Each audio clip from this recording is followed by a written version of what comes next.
देश का मिजाज नॉर्थ ईस्ट।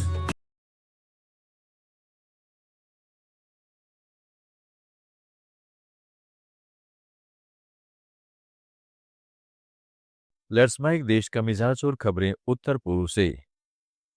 असम के गुवाहाटी में ब्रह्मपुत्र नदी के उस पार उत्तर गुवाहाटी के रंग महल में नया एकीकृत न्यायिक कोर्ट कॉम्प्लेक्स बनेगा। भारत के मुख्य न्यायाधीश जस्टिस सूर्यकांत 11 जनवरी को इसका शिलान्यास करेंगे। यह नया कॉम्प्लेक्स पुराने कोर्ट्स की जगह की कमी और ट्रैफिक की समस्या दूर करने के लिए बनाया जा रहा है। यह आधुनिक सुविधाओं वाला बड़ा परिसर होगा। हालांकि वकीलों की एसोसिएशन इसका विरोध कर रही है। उनका कहना है कि नदी पार जाने से मुकदमा लड़ने वालों को, खासकर गरीब और गांव के लोगों को काफी दिक्कत होगी। आने जाने में समय और पैसा ज्यादा लगेगा। बाढ़ के समय तो और मुश्किल हो जाएगी। गुवाहाटी हाईकोर्ट बार एसोसिएशन ने शिलान्यास समारोह का बहिष्कार करने और भूख हड़ताल करने का फैसला किया है। लेट्स माइक देश का मिजाज नॉर्थ ईस्ट।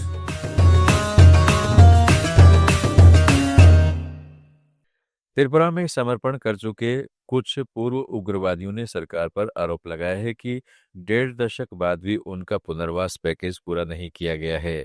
उन्होंने चेतावनी दी है कि अगर जल्दी मांगे नहीं मानी गई तो पूरे राज्य में सड़कें जाम कर बड़ा आंदोलन किया जाएगा। संगठन का कहना है कि 2007 में 45 करोड़ का पैकेज घोषित हुआ था, लेकिन अभी तक सिर्फ 22 करोड़ ही खर्च हुए। बाकी 23 करोड़ लटके पड़े हैं। पिछले महीने उन्होंने असम अगरतला हाईवे जाम किया था। तब अधिकारियों ने मंत्री विकास देवबर्मा से बात कराने का वादा किया था। अगले दिन प्रतिनिधिमंडल सचिवालय पहुंचा, लेकिन कोई मुलाकात नहीं हुई।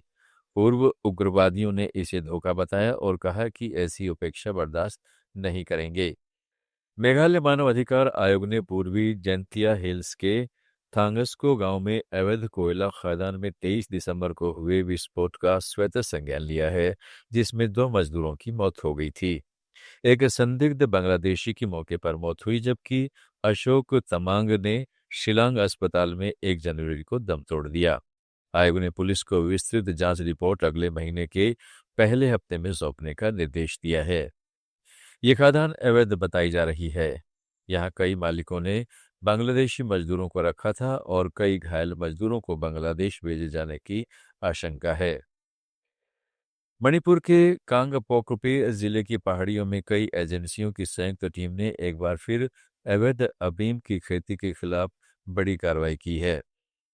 मोलजोल, तुसम, वेंचई नफाई और आसपास के इलाकों में 53 एकड़ से ज्यादा अफीम के खेत नष्ट कर दिए गए।